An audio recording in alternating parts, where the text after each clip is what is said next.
Hi, this is Jamie Wren of Cheltenham. Just a shout out to the boys in Cheltenham Exchange to let me be involved in this, and I thank them for that. I suppose I get on with it. My three best bets for Aintree on day one. I'll start off with a 220 at Aintree. I can't believe I'm actually saying this. I'm a bit of a hypocrite here that I think Brazil is a top bet here, 2-1.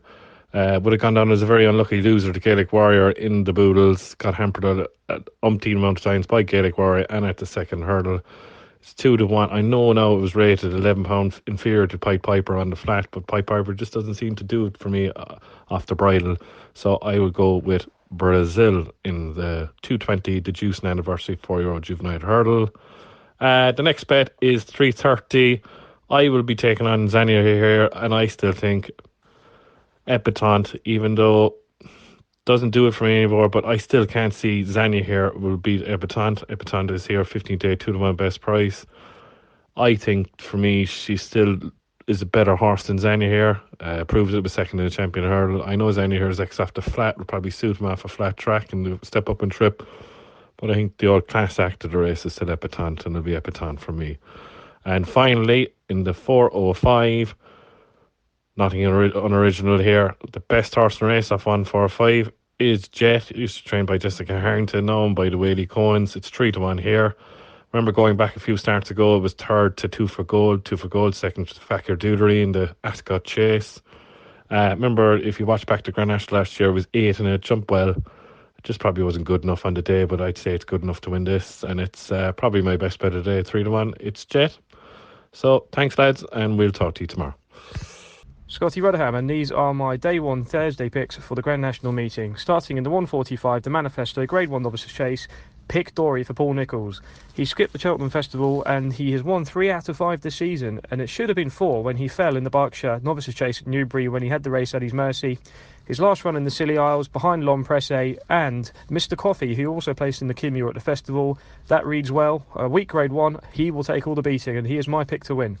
My second pick of the day will be in the Betway Bowl in the 255 Grade 1, and that is a horse who has great Aintree form, won earlier in the season by a country mile against the now retired Native River, and he also took the Novices Chase, the Manifesto Novices Chase on the card last year. Third in the Gold Cup, Protectorat for Dan Skelton. I think this is a very good Grade 1, but a lot of horses who are on the decline, including the likes of Kenboy.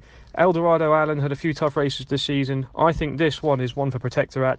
I respect Conflated, but I do think his fall is not going to do him the world of good going into this after the Ryanair chase. I think Protectorat's the class horse. I think he wins. But my nap of the day runs in the 330 in the Aintree hurdle, and that is Zanahiyr for Gordon Elliott. A horse who's been chasing home the likes of no one else but Honeysuckle all season. He was third in the champion hurdle. Epitant, who's going to be running in this race, who was just ahead of him in March, but I don't think the trip is going to be right up her street. I think she's more of a two-miler, and Zanahiyr crying out for this, and I think he'll take it en route to going for the Stairs hurdle next season. Hello everyone, Ian here from the Cheltenham Exchange. Here are my 3 picks for day 1 of the Aintree Festival. My first pick is 255 and it's Protectorat. Ran a cracking race into third in the Gold Cup. 2 for 2 at Aintree, including over the 3-mile trip. With age on his side, he will be too good for this lot. My second pick is the 330, which will be Zanahiyr. Third in the champion hurdle behind Honeysuckle, but kept on in the running. I feel Zanahiyr is crying out for this trip. Even with Epitant given £7, he will show his class in a possible prep or a crack at the Stairs hurdle next season. And my third pick is in the 440 and it's Ferrero Bamboo. Third in the Grand Annual behind the surprise winner Global Citizen. Ferrero is now £2 better off with Global Citizen for losing 6 lengths. It's also £6 better off with the favourite Before Midnight. With rain forecast, I feel Ferrero Bamboo may just get the conditions he thrives in. Hey guys, so here are my picks for the Thursday of Aintree. First up, we've got Kenboy in the Bold Chase. So I think Protectorat had a hard race at Cheltenham. Clan des Abode didn't run too well at Newbury last time out, and Conflated fell the last day at Cheltenham. And I know Gordon thinks that this horse is best going fresh, so I wouldn't particularly fancy the 3 I've just mentioned. Kenboy, on the other hand, still showed he's got class when winning the Savills Chase at Leopardstown over Christmas, and we know he loves Aintree. He skipped Cheltenham for this and goes here fresh, so he would be the pick of the bunch for me. Next up, we've got Brewing Up a Storm for the Aintree Hurdle. I think this horse will be primed for this race. The good to soft ground should suit, and I know Ollie thinks the absolute world of him. And I know he's also been doing a lot of work with Laura Collett at home for his jumping after his fall at Cheltenham. And from his last runs, I wouldn't say that his confidence has been too affected, finishing 1-2 in his last races. In terms of competition, though, I think Xana here and Epatante had relatively hard races at Cheltenham, and Brewing Up a Storm goes here reasonably fresh with first-time cheek pieces, so he would be my fancy. Finally, we've got Rosie Redrum in the bumper. She was very impressive when winning on debut, where she was second to one of our horses, actually, Twin Power, who we are very fond of. But Rosie Redrum was second the last day in the listed event at Newbury.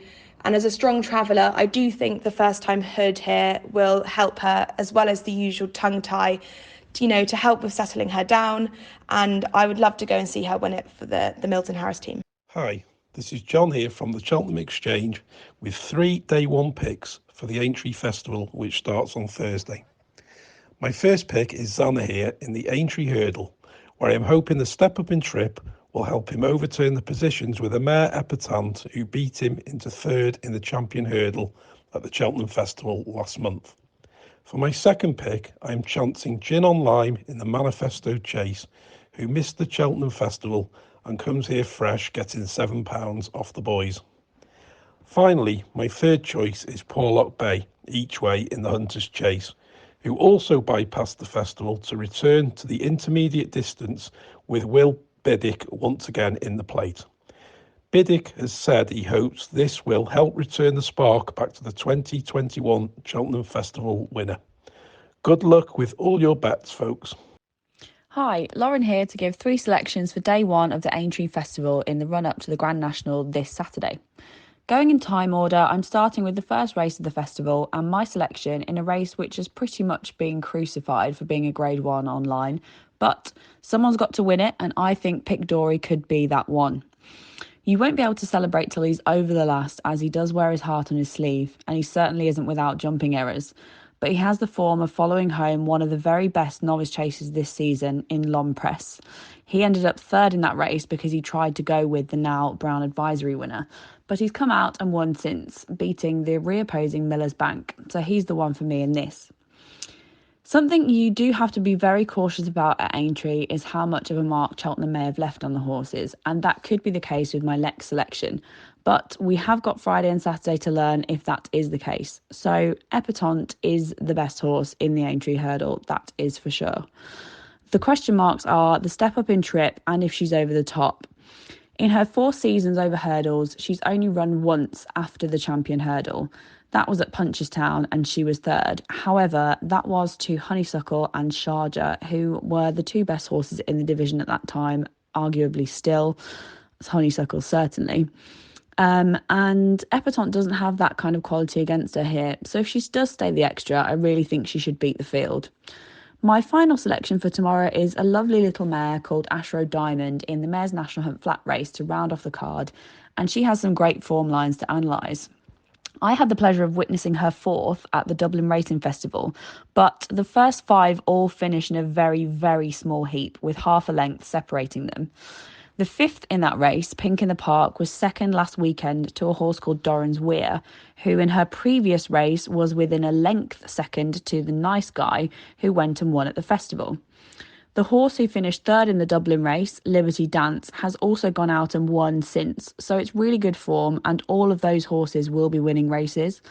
I hope this is Ashroe's turn, but do bear in mind that Milton Harris's Rosie Redrum gets £8 from most of the field as she's a 4-year-old, and that could end up being decisive.